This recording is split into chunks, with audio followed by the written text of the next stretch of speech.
Hey, I guess I'm live. Hey, I'm Sean. I did some federal prison time, and now I got a channel to talk all about it.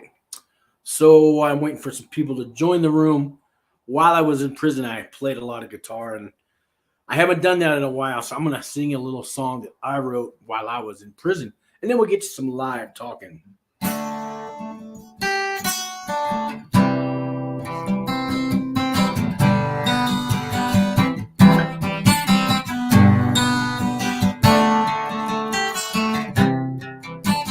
Sometimes I get to thinking about my life. Wonder where did I go wrong? Sometimes I start to wonder where do I belong? 'Cause I don't want to feel this way inside, like I want to run away and hide. 'Cause I got fears, I got pain, and I got tears, and I got shame. Think it's gonna be alright. Think it's gonna be alright. So I used to play this song with the prison behind me there. This is actually the prison across the street. I was at Florence Federal Prison Camp. Just across the street, this is the penitentiary. We also had an FCI, that's a medium. We had the ADX Supermax. So we had 4 prisons on the complex. Each one's about a quarter mile from each other. Takes up a lot of miles. It's on Highway 67, I believe, right there in the town of Florence, Colorado. So where I was doing my time, I could actually, we didn't have fences at a camp, just have out of bounds signs. And I could actually sit 70 feet from the road, sit there playing my guitar, watch the cars go by. I could see the people in the car, and I could see houses across the highway. There were maybe 30 houses there. And I used to, I used to think, you future trip while you're in prison. What am I going to do when I get out? When I get out, I'm going to come back and I'm going to buy a house across the street from this prison. And I'm going to sit there and play guitar to all the guys in the yard. Yeah, blah, blah, blah. But you never know. You just never know. Let's see who's in the room. Katrina, I got news for you. So I got an email. I got 2 emails from Audrey today, or we've been going back and forth. She got your money. She's going to call you. She thanks you. If she hasn't called you today, she'll probably call you tomorrow. She's got your number. She thanks you very much, Katrina. We got Dirty Money Please in the room. What's he say here? Enjoy your videos. Do you keep in contact with anyone serving time at Lewisburg Minimum Security Prison Camp? I do. Al, I got an email from him. Let me see if I can pull it up here on my Coremax, on my Correlinks. I just got an email. He's in Lewisburg. I'm pulling up my Correlinks here. See, I got the app. It's Corelink. So it's $6 a year, guys. And what it does is when somebody sends you a message from prison, boop, boop, boop, it goes right on your phone. Hit the button. It's right there. It's so easy. You can do it for free online on Corelinks. So here we go. Al. Got a lot from him, but it's Albie. Wanted to know what time is your show start tonight? Are you taking any live call-ins? If so, we are on Eastern Standard Time here in Lewisburg Camp, Pennsylvania. Hope you're doing well. So he wanted to come live on the show, but I thought about it. Asked a couple guys to work, and I don't want to get in trouble. You know what I mean? Because those phone calls, he's going to use the pay phone. They get a 15-minute call, but, it's monitored. And, they don't like any information getting out of the feds. I told him, no, I don't want to take the chance. But let me see what else he says here. Here's a happy Easter. I hope you're doing well. Talk to you soon. But he's in Lewisburg. If you want, I can. So I'll tell you what. If you want to talk to Al, what's his Al Pagan? He's in Lewisburg. He's getting out within a year, I think. My number is right there on the screen, guys. So call me stupid, but I put my number out there on YouTube. I'm on Facebook and Twitter tonight too. So if you guys want to call me, if you're going through federal pretrial and you need some help getting through pretrial, look, I'll answer all the questions your lawyer won't. I'll help you maybe write some character reference letters. I can do some video coaching with you when it comes to sentencing day with the judge. Whatever I can do to help, man. Really, I got a list underneath all my videos of all kinds of links to help you get into RDAP. I'll save $10,000. Don't call these prison consultants out there. Call me. It's free. And I'll help you write the letters. I'll tell you what programs will get you less time. I'll answer all those questions your lawyer doesn't want to be bothered with. I'll tell you what the system's like. I'll do what I can. Most of you guys that are out on federal pretrial are nonviolent criminals, because the violent guys, your serial killers, your rapists, your terrorists, they don't get out on pretrial. They're locked up. They're not watching this channel like you.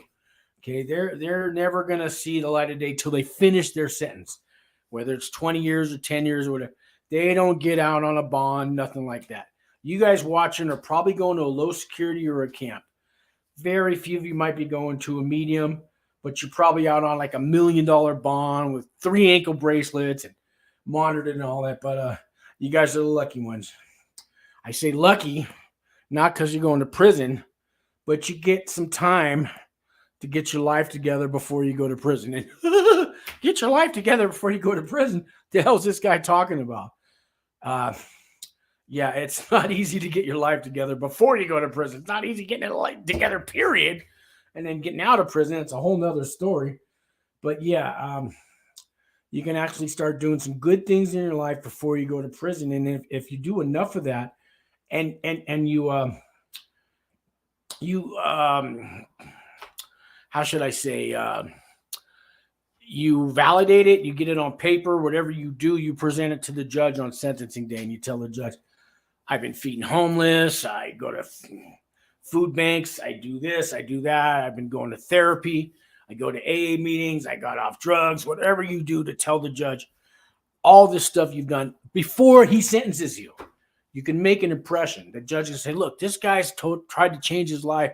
I haven't even given him prison time yet. He's already making a change. This is a guy worth saving. This is a guy that maybe I don't want to give 10 years yet. Maybe I'll just give him 2 years because he's already learning his lesson. He showed me that. It's documented. He's provided the evidence. And I haven't even put down the gavel and sentenced this guy yet. That's what you want to talk to the judge about. Okay, but you don't want to tell him you're a hero and you're accepting this award and it's not the Grammys, guys. It's not the Emmys. You're a guilty motherfucker, okay? You broke some laws. You're a criminal, but it's not too late to change. And this is your chance at sentencing day to let the judge know, I know I'm guilty, Your Honor, but look, I've done all this. I'm trying to change. Give me a break. And sometimes they will. Sometimes they won't. But a lot of times, a judge is a human being at the end of the day. And if you can reach that human part of that judge and let him know that you've been doing all these things to change your life, he'll give you a lesser sentence. Anyways, it's worth a shot, isn't it? And at worst, you became a better person. So there. Let's see who else is on the line. Katrina, Kathy D from Australia. Kathy D's from Australia, down under. Kathy, I don't know what time it is down under. Men at Work was one of my favorite bands growing up. I don't know, are they still around? Do you know who Men at Work is? Colin Hay, that was his name. He was the singer. Olivia Newton-John, the Bee Gees. Yeah, I don't know a lot about Australia, but I know your summers are our winters and all that. Anyways, Kathy, thanks for joining. Dirty Money, awesome. Yeah, I'm gonna click all these things here. So, Dirty Money, enjoy your videos. Yeah. Okay, we just read yours. Katrina says hi, Sean, and Kathy says hi, Sean, and Katrina says hi. Kathy says hi, Katrina. Katrina says, no problem. Glad she finally got it. Yep. And Katrina says, they told my son that he would be getting moved to a camp closer to me. Katrina, how many every week, Katrina? And, I don't want to, but every week Katrina is waiting. So here's the story, guys. Katrina's got a son. He's been in prison. He got resentenced. He's been in like this detention center, all kinds of different ones. 17 months, Katrina. They still have not moved him to a camp. Is where he's supposed to be doing the rest of his time at. And month after month, after week, sometimes they move him to a different jail, a different facility, but he still hasn't made it to camp. And Katrina, one of these days, he's coming home to you. Just know that. Dirty Money says, awesome. Katrina says, that's great. Or Kathy says, that's great news. We got Callie. Is it Callie? Khalil. What's up, Sean? WTW. I know what W2F is. What is W2W? I'm an old guy. Okay, I'm pushing 60. I'm still learning all the. So LOL. To me, that means laughs out loud, but or lots of laughs. I don't know which one it is. I'm an old guy, but I do know how to work the internet. I'm getting there, guys. I don't know what WTW means. Dirty Money says, have to report to Lewisburg camp June 30th for 18 months. From what I understand, it's no Shawshank Redemption. Yeah, I used to call it Shawshank Redemption. So I did wire fraud, guys. I did false tax returns for a bunch of people. And when I got to prison, some of the guards wanted me to do their taxes. I remember I told them, okay, you're going to buy a 6-pack of Bavarian German lager for all my friends if I do your taxes. And they had to think about that, and they had to remember the movie. So I told the guards, I'll do your taxes, but you're going to buy beer for the whole camp. And they didn't get it at first, but anyways, you remember Shawshank Redemption. Anyways, if you saw the movie, you know what I'm talking about. And Katrina says 7 of those. He's been in 7. What's the word? Maybe. And I can't see Kathy's comments. You can't see Kathy's comments. I wonder why. Huh. So I'm going to do something crazy here, guys. If you want to call in right now, I give you a few minutes. We're not going to talk for 20 minutes. Here's my cell phone, and there's the number. I dare you, like a talk show. You want to call in and get on the show right now, and I'll put you on speakerphone. And I'd like just 2 or 3 minutes like they do on the radio. We'll see what happens if anybody wants to call. I'm just going to throw that out there. Because I don't really have a topic tonight. I dug up some stories on federal prison news. I'm hoping you guys make the show. So at 4 o'clock today, I was on Harvey Talks Prison on his YouTube. I wasn't on his show, but I was in the chat room. And he does a live show every Saturday. Harvey's a guy who did 29 years in Missouri State prisons. He's been on my channel. And she took me up on it. Here we go. I'm going to put her on. Katrina, you did it. You called in. You're live. Hey, Sean, it's Katrina. You did it. You actually took me up on it. I'm just going to give you a couple minutes now, but what do you want to? You know I'm brave, right? I know you're brave.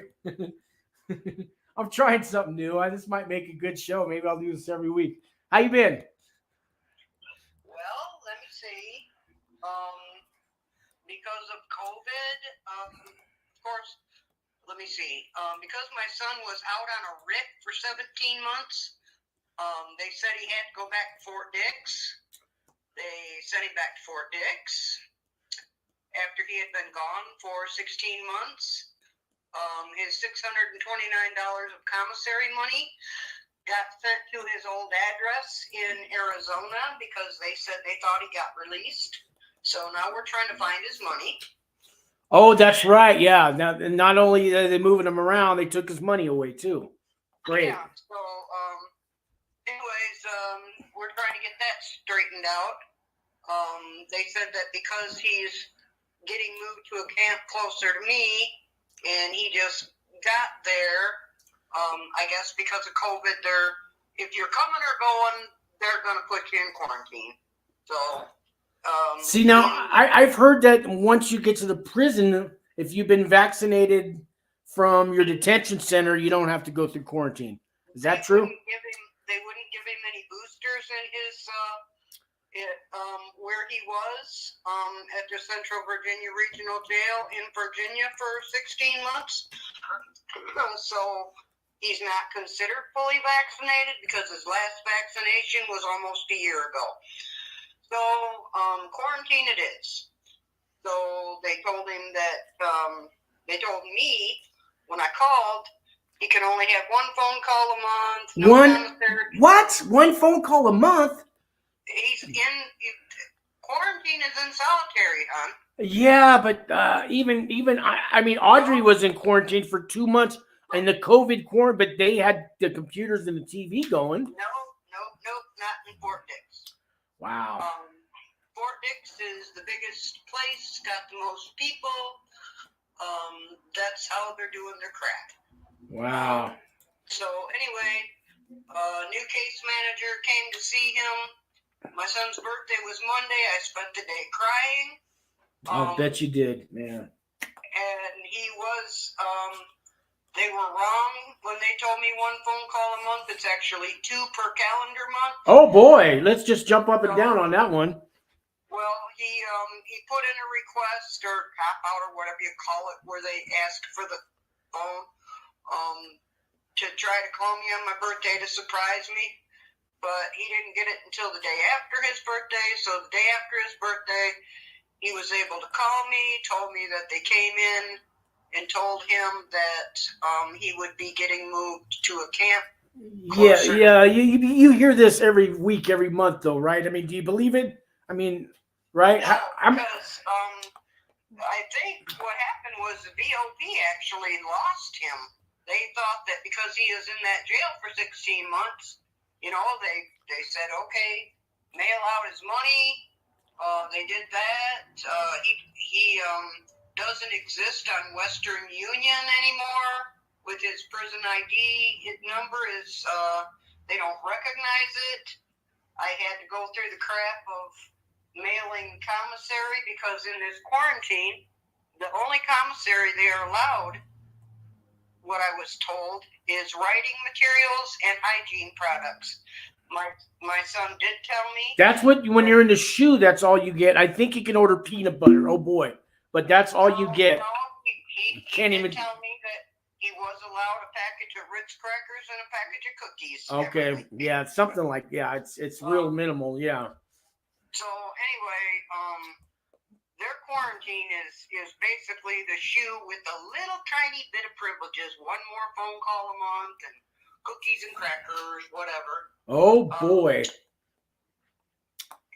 But anyway, I'm trying to get the word out about people that are gonna be going into transport. It can be a nightmare, and everything has changed in Oklahoma City. My son was just there last month. Actually, my son was there 3 times last month. Yeah, how many times last year? I mean, he's been there more. Right. And there is no BOP staffed transfer center in Oklahoma City anymore. Everybody goes to either the Grady County Jail, which has been basically taken over by the BOP, or they go to a private core civic place in Cushing, Oklahoma, a couple hours away from Oklahoma City, and it's called Cimarron. Okay? Katrina, there's a couple comments for you. Dirty Money says, quarantine, that sucks for how long? Kathy D says, my heart breaks for you, Katrina. Dirty Money says, I wonder if you're allowed books in quarantine. Those are hard to get. The books, if the guard's nice to you, you might get a book. Well, I ordered 5 for him.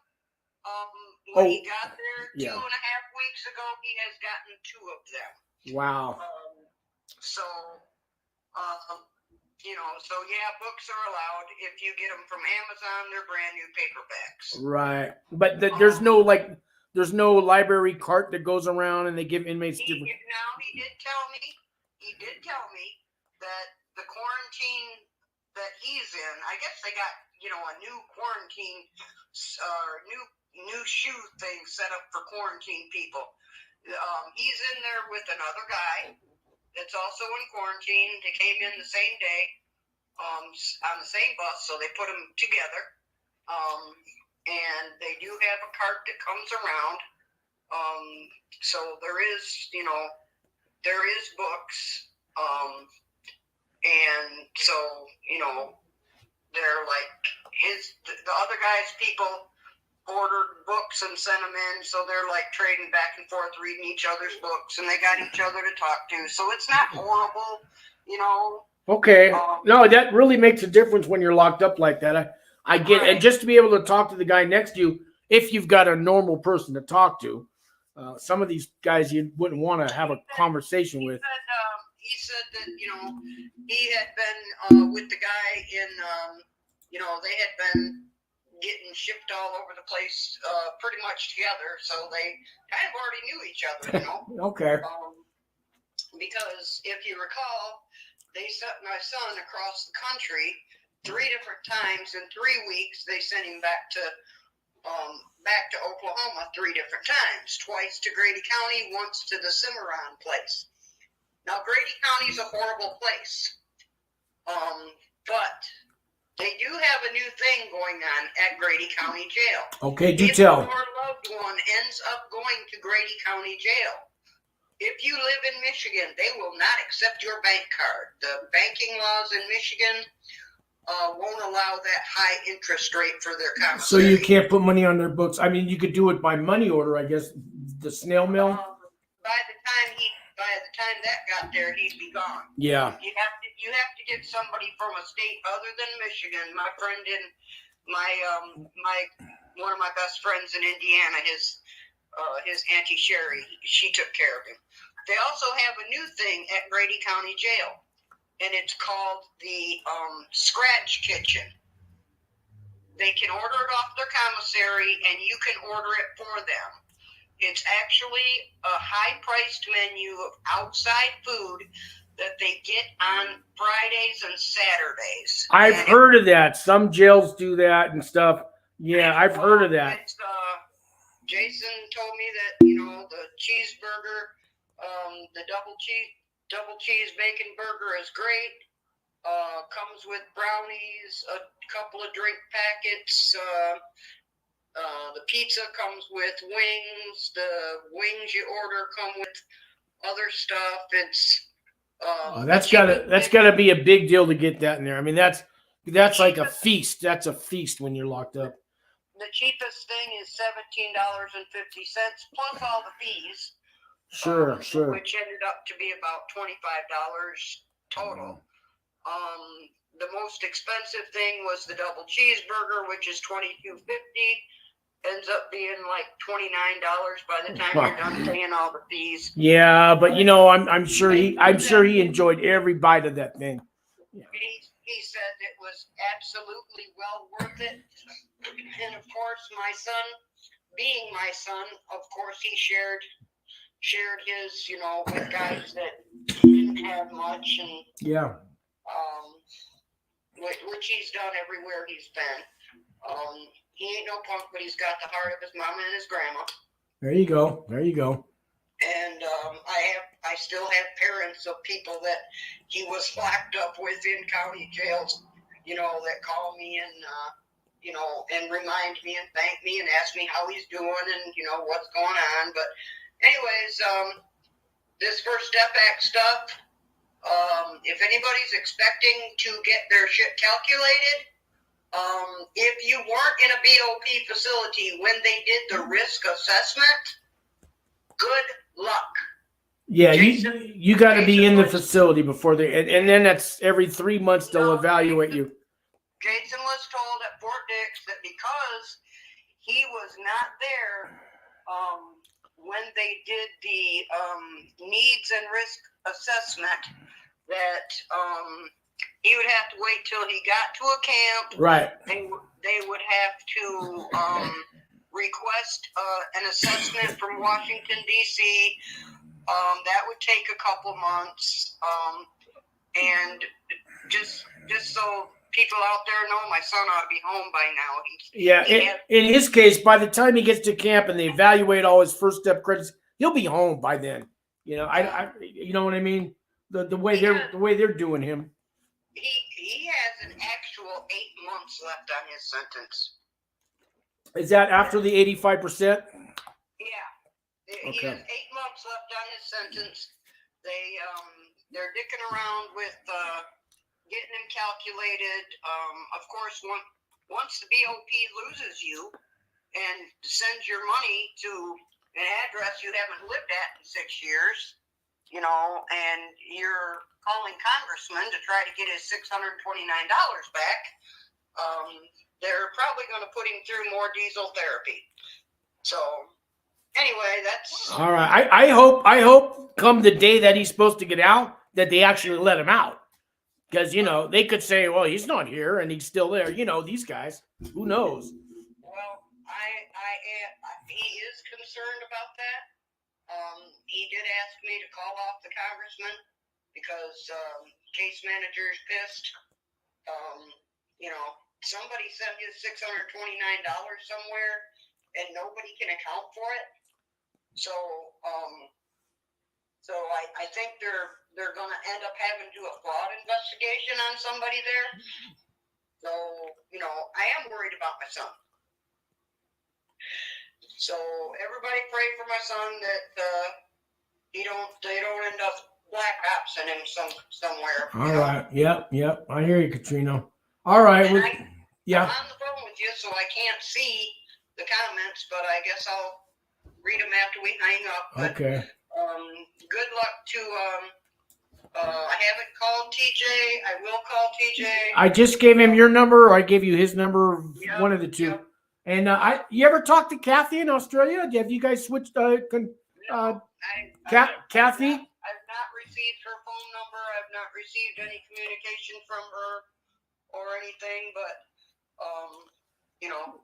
Kathy, if you ever want to call me. I'll give you her number. You don't have to do it over the air, but my number, I'll put it back on the screen, Kathy. But you can. Well, it's probably, you know. You're in Australia, so yeah, I'm not sure how that works. I do have an email address. It's Kathy. It's just my name at gmail.com. It's katrinastroup@gmail.com. Email me if you want to. You know, we can do a pen pal thing, whatever, if you want. TJ, if you're listening, do not count on the fact that you're going to be able to self-surrender. It depends on what kind of mood that judge is in that morning. Yeah, things have changed a little. It used to be a lot easier, but I'm pretty sure he's only gets 8 months or so. I'm sure they're going to let him self-surrender. He doesn't have a big sentence, but then again, you never know. You never know. Yeah. And he's made the remark on the live that he might end up serving most of his time in county jail. Yeah, see that he may never make it to a camp. Yeah, I could see that happening. That depends on how fast the marshals work. My son tells me that, you know, people that got sentenced after him, he got sentenced January 6th. They never took him out of there till March 25th because they lost him. They claimed he didn't exist. Yeah, I've heard a lot. They claimed that they already moved him, and the BOP told the captain at the jail, I can show you the paperwork. The captain at the jail said, I can show you the inmate. Come and get him. Lost luggage to them. They don't care. Yeah, so, yeah, we're in a shitstorm here, so. Kathy D says she'd love to. Thank you, Katrina. So, yeah, Kathy, will work something out where you guys can talk. I'd love to talk to you too, Kathy. So, okay, well, you know, I was trying to hurry up and cram as much information for people in as I could about the transfer centers in Oklahoma City. There is no BOP. They can't use their BOP phone time. There is an entirely different phone setup for the Core Civic Cimarron place than there is at Grady County.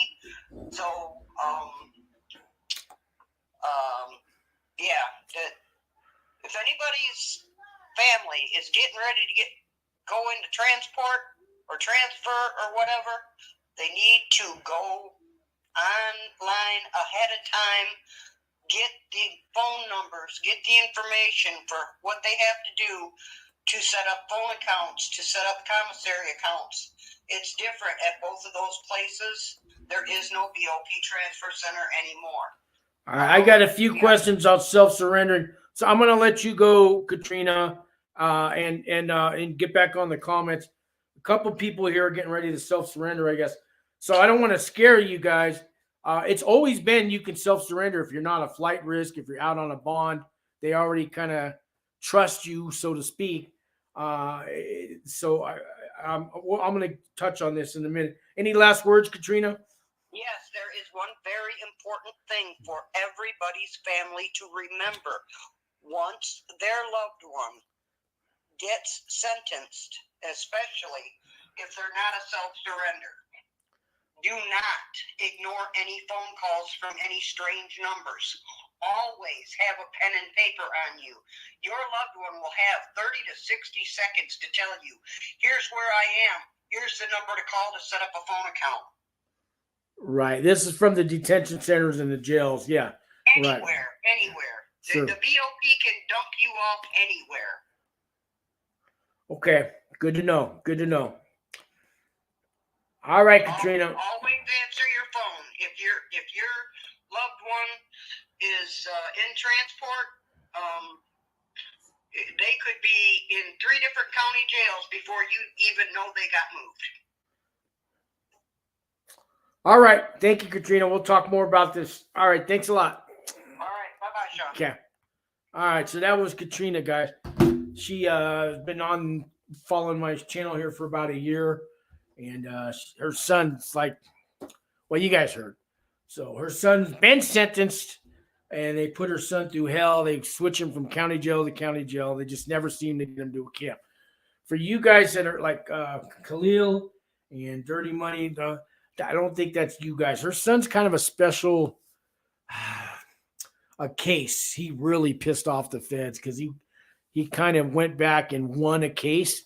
And when you win with the feds, you don't win with the feds. They're punishing her son for getting some charges dropped and winning. And it's called diesel therapy, guys. And that's where they move you from jail to jail to jail to jail to detention. And you never get where you're supposed to go. And it's been going on for like a year and a half with her son. And I've heard of this. They call it diesel therapy. Diesel meaning the petrol, the gas that it takes to move you from place to place. And you never get to your destination.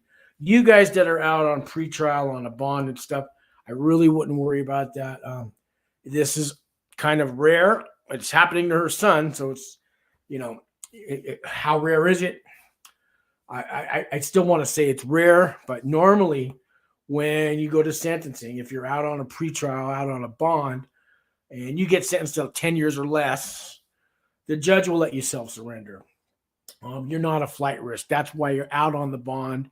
That's why you're out on pretrial. You're not a flight risk, and they'll give you 2-3 months to self-surrender, get your affairs in order.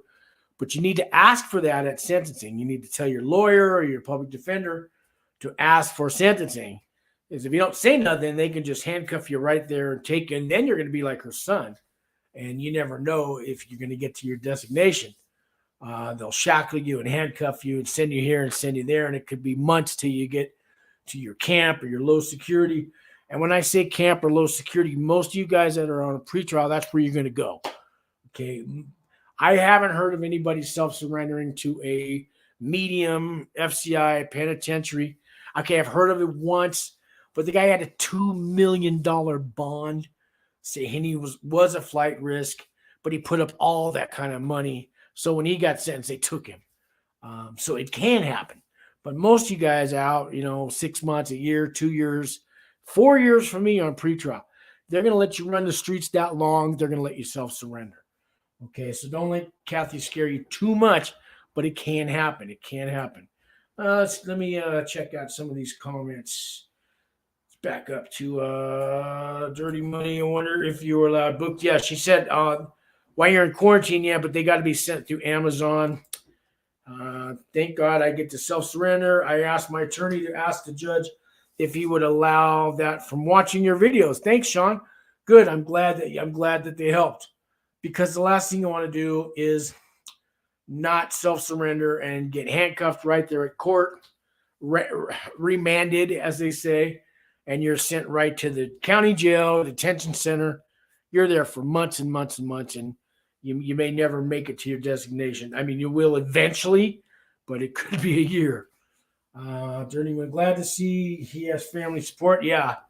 A lot of us, when I got indicted, what family I did have that was talking to me did not want to talk to me no more.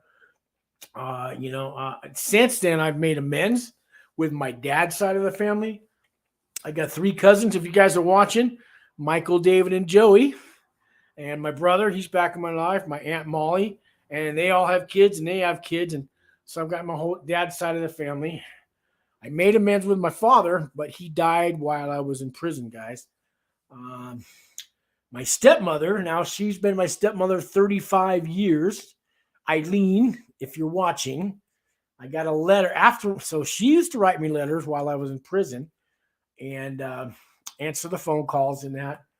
I get a letter, I don't know, 4 months before I'm going to get released from her lawyer, which I didn't even know she had a lawyer. This is after my dad had just died. And the letter from the lawyer says, Eileen does not ever want to see you again. Do not call her. Do not write her. Do not show up at her door. Do not ask her for anything. If you do, we will contact your probation, your federal judge, the courts, the jail, the prison, whoever, whatever it takes to get a restraining order against you if you ever try to contact her again. And this is a lady who 35 years with my stepmother turned against me. Now, I know what this is all about, because when my father died, he owned a couple of houses. He had money, and she didn't want me to get any of it. And she was afraid I would try to take it. And you know what? Maybe I would have, maybe I didn't, but he left it all to her. I got a copy of the will when I got out. He left me and my brother $100 each. So supposedly a lawyer explained it to me. If they leave you $1, $5, or $100, then that, at least they didn't exclude you from the will. Because if they don't mention you in the will, then you could take them to court and try to get something. But if they leave you even $5, you have no case. And so this lady I've known all my life, doesn't want anything to do with me. And you know what? I don't know if that's okay, but I'm going forward. And I'm going forward. I didn't have the best relationship with my father anyways, guys. He was a violent drunk, a wife beater, a child beater, all that stuff. I had really bad childhood with him, but I finally got to make amends. I forgave him.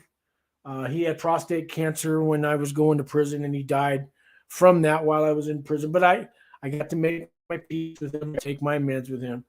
But yeah, he beat me to a pulp as I was a kid, and he was a drunk and a wife beater and a child beater and all that stuff. But, that was passed on from his father, from his father, from his father. And I don't blame him, and it wasn't his fault, and that's just what he knew. And, it is what it is. And it's time to move on. And who am I to the only one that can judge is God. Although I have been known to judge, but I've moved on. I moved on. And prison kind of helped me with that. I'll tell you one thing. Now, men don't cry in prison. You are allowed on a couple different occasions. So when my father died, guys, and I kind of made peace with him before I went in there, and the chaplain called me to his office on the loudspeaker, and everybody heard it. It was like at 8 o'clock at night, and nobody ever gets called to the chaplain's office at 8 o'clock at night. Everybody heard it, and when they do, it's usually because everybody knows somebody died. When I came back, I got hugs. I got real hugs from men. I got, men. I was allowed to cry. I still didn't cry in front of these guys. I kind of went in the bathroom stall and did it. And then when I got to my little cell area, I put my head on. I walked down by the road the next day, and where I normally play my guitar, but I didn't bring my guitar this time. And I held my head down and I cried. And it's hard to find a place alone to cry. At prison camp, we have it a lot better because it's an open campus. You can walk anywhere. I could imagine in the penitentiaries, somebody dies. Where do you cry in prison? It's really hard. And you don't want nobody to see you cry. But in this case, when somebody dies, especially like your mother, your father, your children, the men in prison, they do understand. Even the ones who hate you allow you to cry. Now, you're not going to bawl in front of everybody and make a scene, no. But if some tears are from your eyes and stuff, guys will come up, shake your hand, pat you on the shoulder. It's allowed. It's understood, so to speak. And so a lot of men in prison got me through this. I couldn't go to the funeral because it was, I was in Colorado and my dad lived in San Francisco. So, yeah, they weren't going to let me go to that. There are a few times you are allowed to cry in prison, and that's one of them. Another time is they say you go to court, you come back and you just got a life sentence. I think they'll let you cry for that. There are a few special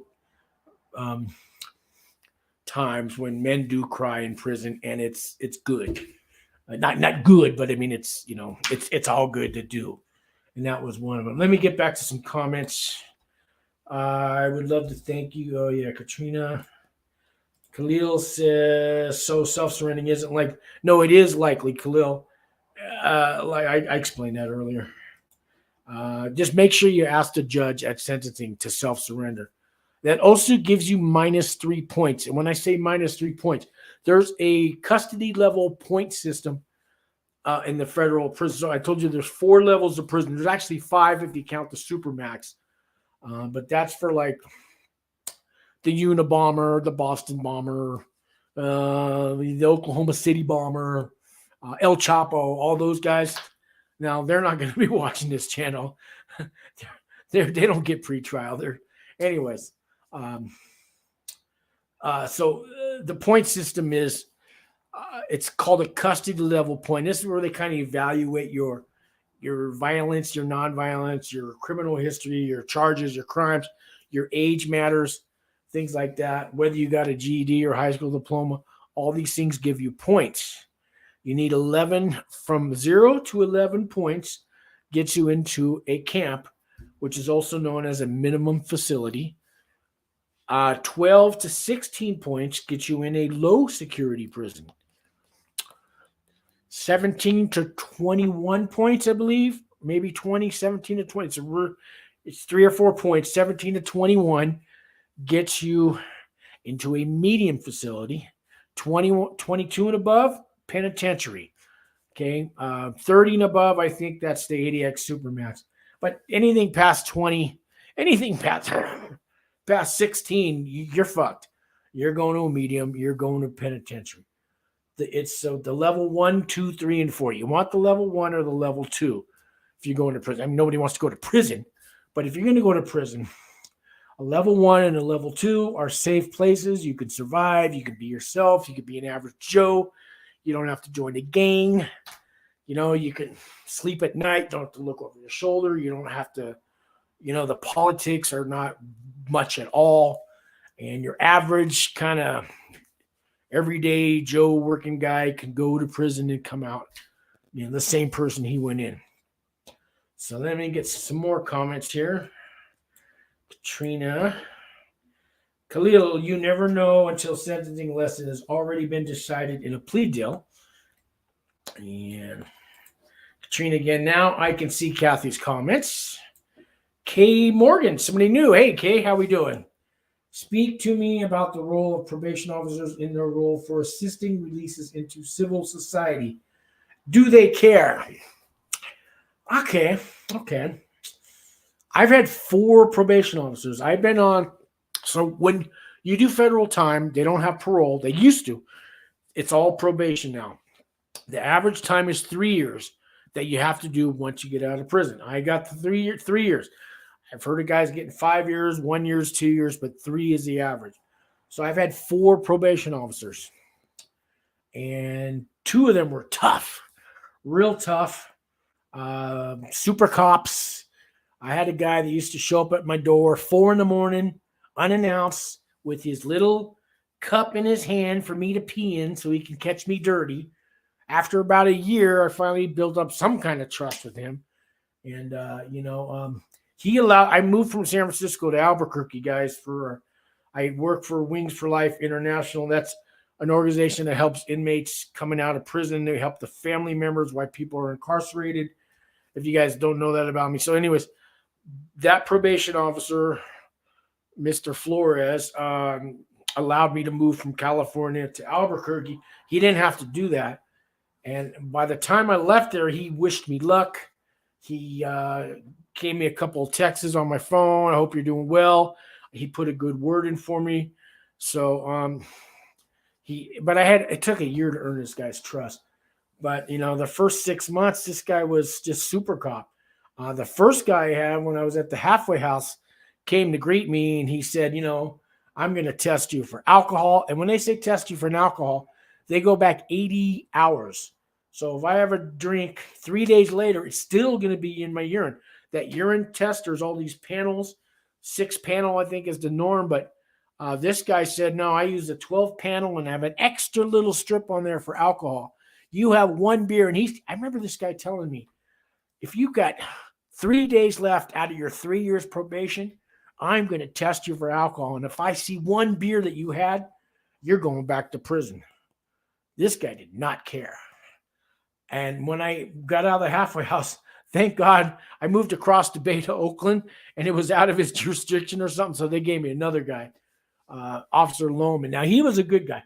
I liked him. He would call me ahead of time. It's, hey, you're going to be available on Wednesday. I need to come by and do my little check. And I said, yeah. And he was a good guy. I had another lady there for a minute. Can't remember her name. And she was nice too. Also, I guess I've had 5 probation officers. The one I got here in Albuquerque, she's good, but she's by the book. But I've earned trust from the last 4 probation officers, and she had a big file on me. I sat in her office for like 3 hours, and I had to tell her my story when I first moved here. And she checks up on me every now and then, but she's fair.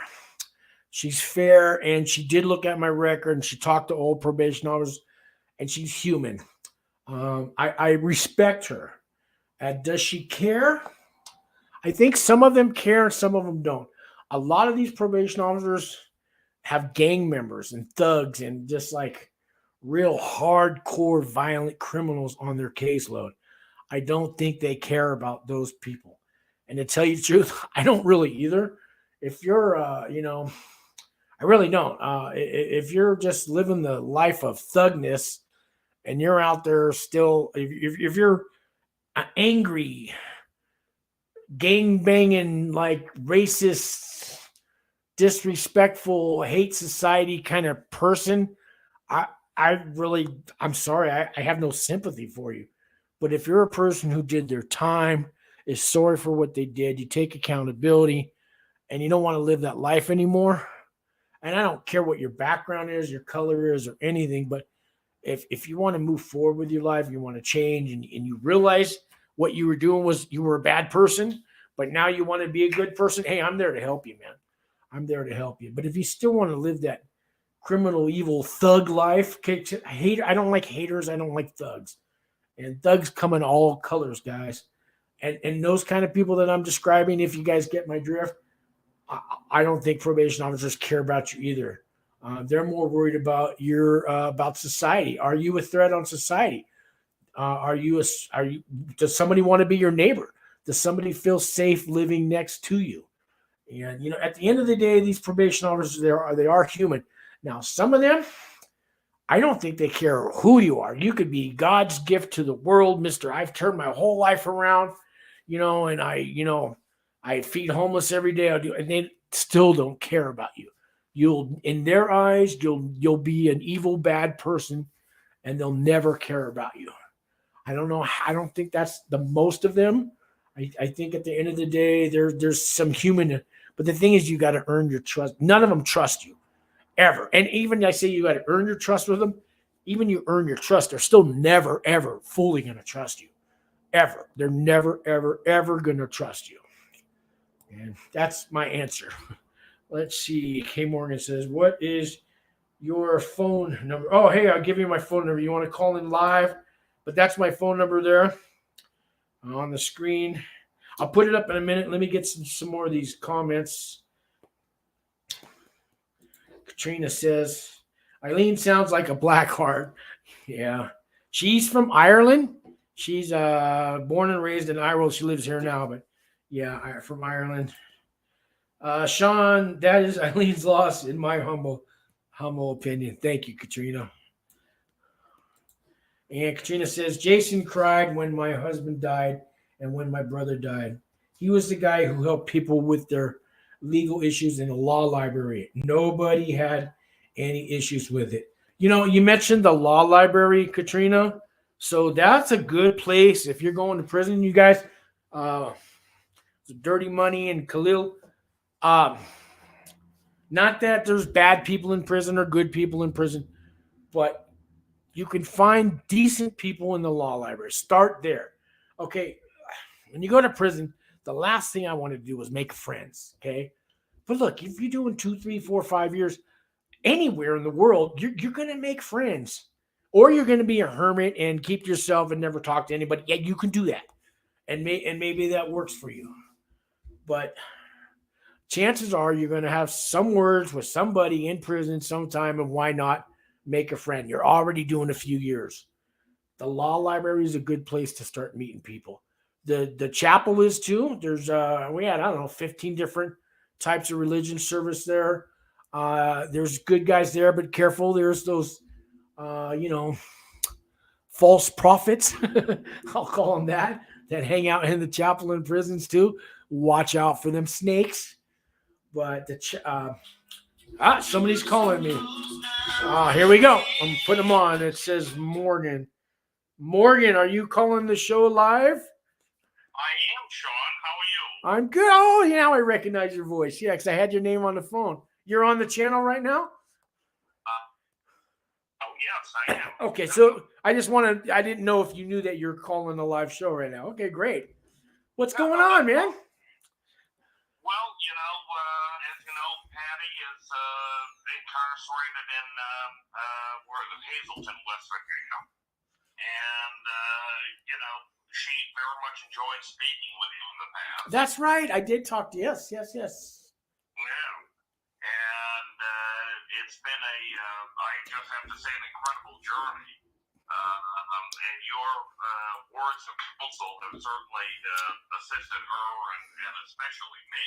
Thank you. In this journey, And I think there are two big problems out there. And, one of them is BOP and just the unjust system of justice that we have. I mean, far too many people are incarcerated. What do we have, like 2 million people in prison these days? Yeah, more per capita in this country than any country in the world. Maybe outside of some African countries, and maybe besides Mexico. I believe you're correct. I think there's one place, it's either the Seychelles or something like that. They have more per capita but fewer people. And, it's been such Patty's been in there since November. And it's not that it's it is a big deal. But, she's taking every RDAP course. She's taking every course that she can take. Good. To do her due diligence and stuff. And, what was the other problem I was going to mention? In these prisons, and I go back to Hazleton, I mean, Patty, quite frankly, should never have been sent to Hazleton. She's a white-collar girl, criminal, and she admits that.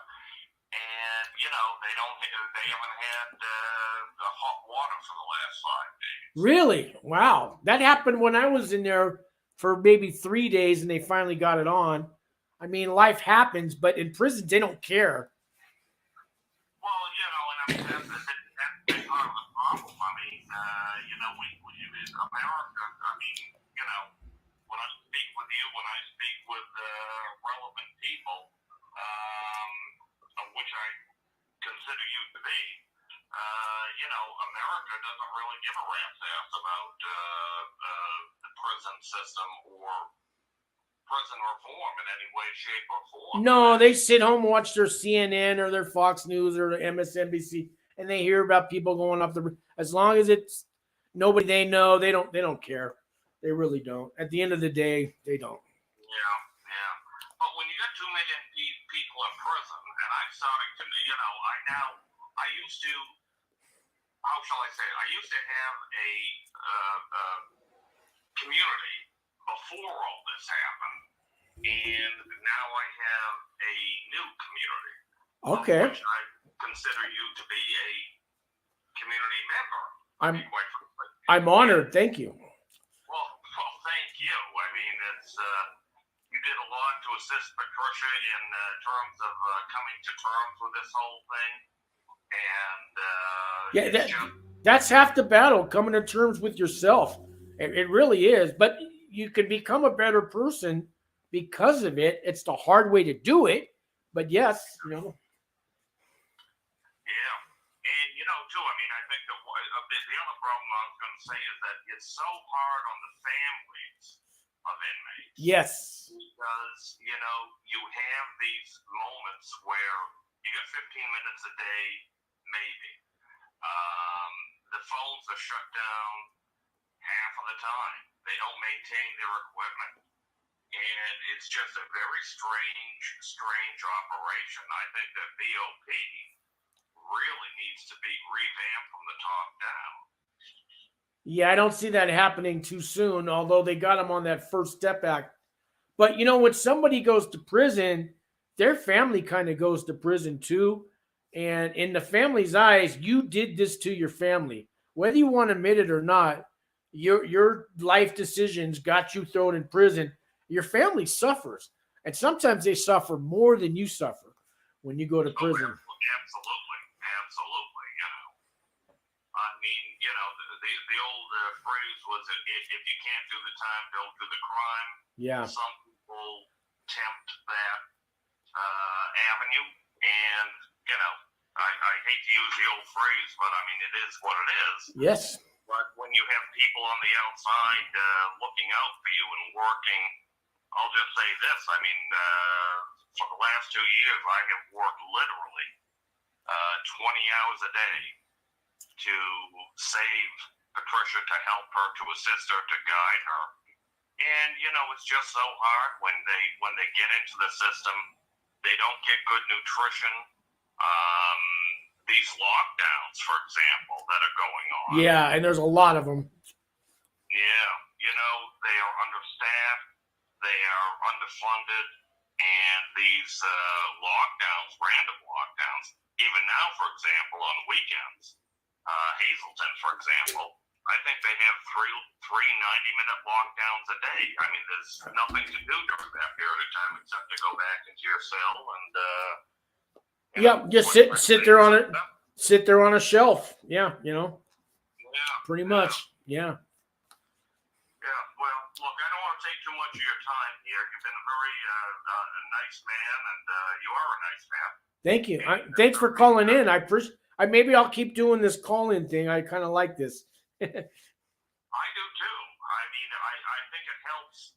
And again, inmates cannot call in, but the families of inmates can. Right. I think that that's a real avenue that needs to be emphasized out there, because a lot of these people who are in prison, they are not there for hardened crimes, if I may say so. No, it's non-violent. Right. A lot of drugs. Hazelton, for example, they get a lot of people from the D.C. area. Sure. And, it's drug related. It's not violent related. And, the inmates just, it wears them down. And it's when you speak to them on a daily basis for those very precious 15 minutes, it matters to the families. And, it's just heart-wrenching, the stories that she tells me and stuff. She has folks and friends down there who have been in there for now. I think the average incarceration at Hazleton is something like 20 years. Really? Wow, 20 years is the average. Wow, that's a lot of time. That's the average. And the stories she tells me are just gut-wrenching. And, you know, people return and return and return. I'm sure you know about this statistic. 2 out of every 3 releasees are returned to, they get rearrested within about 3 years. Oh yeah. It's worse in the state's prison system, but yes, that's very true. It's a revolving. It's almost a life sentence, but it's on the it's like a revolving door. It's on the payment plan, a life sentence. You know what I mean? Yeah. No, I hear you. Yeah. Well, listen. Thank you very much for taking my call tonight, my friend. You're welcome. You're welcome. God be with you. All my blessings to you. And I'm not a particularly religious person per se, but I just say that out of the kindness of my heart.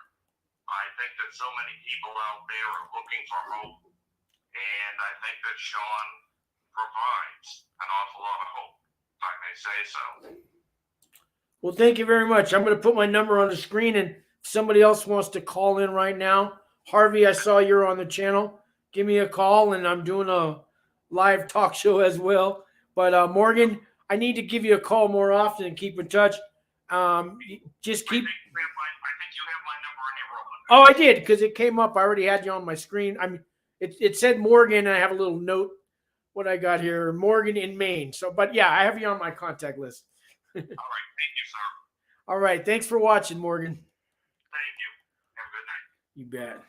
Yeah, Harvey's in the room, guys. Harvey Talks Prison. Harvey, you inspired me to go live tonight, because I haven't been too many videos, Harvey. I do my Friday one at work, but that's not the same, because I can get a little real and raw on this channel. But yeah, Harvey says, hey there, Sean and everyone in chat. Yeah, so Harvey, I decided to put my phone number on there. 2 people have called in so far.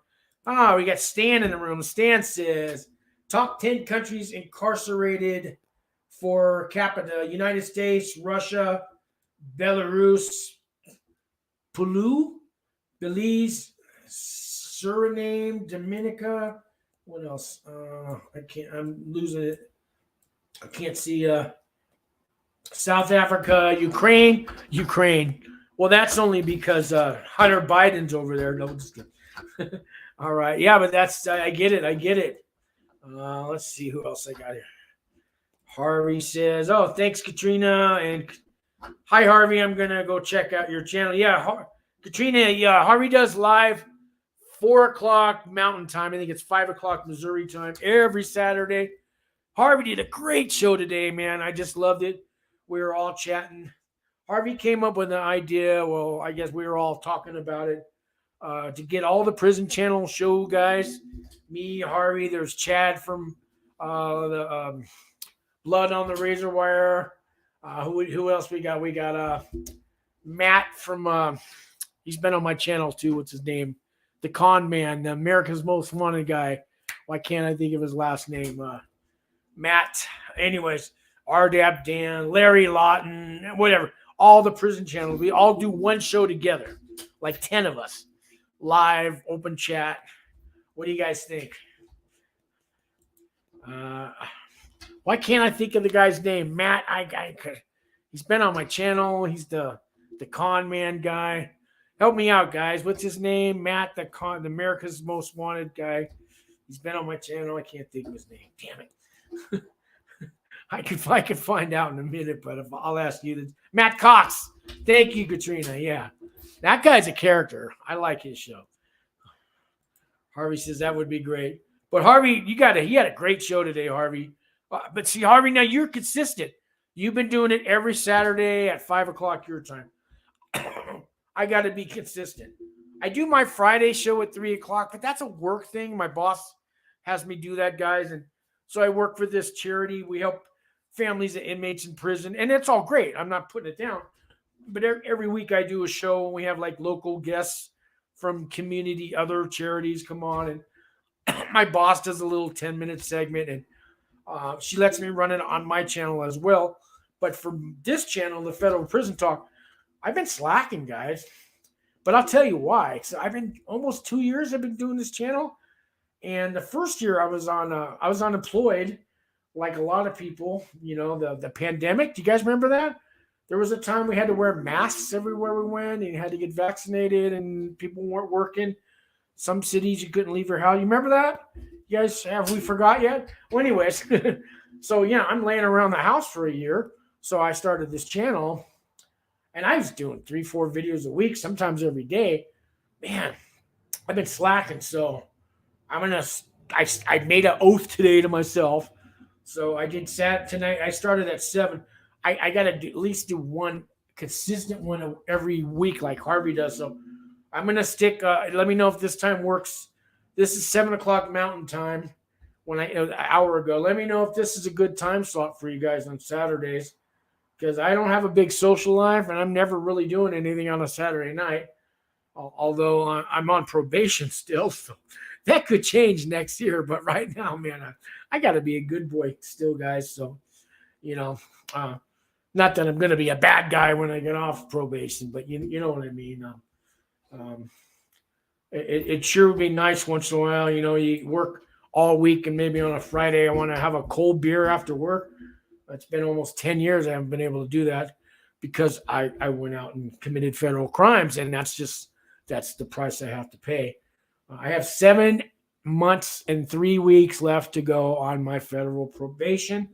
Who's counting? I am. Anyways, let me see more comments here. Harvey says, this is a good time. Yeah, thanks, Harvey.